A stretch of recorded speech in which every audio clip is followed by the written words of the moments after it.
Jerry, multiple sources telling me that lawmakers are nearing votes on a roughly $50.1 billion spending plan that would help end a months-long impasse in the state. Right now, we are seeing a lot of action at the Capitol inside the building, a lot of closed-door meetings taking place. This after lawmakers were not initially supposed to be here this week, but as they reconvened, it brought a lot of optimism that there may be a budget vote occurring soon.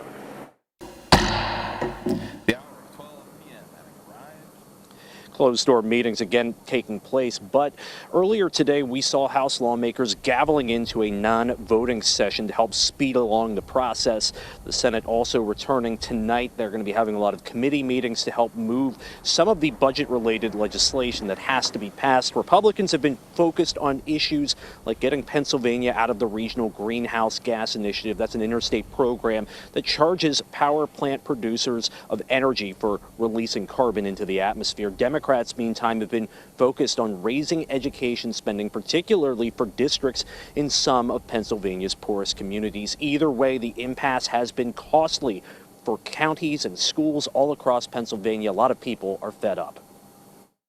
Schools, we're talking about not being able to stay open. There's no doubt that, different programs were hurt. And so that has an effect on constituents, and that creates pressure. And, it's long overdue. This is the legislature's primary job.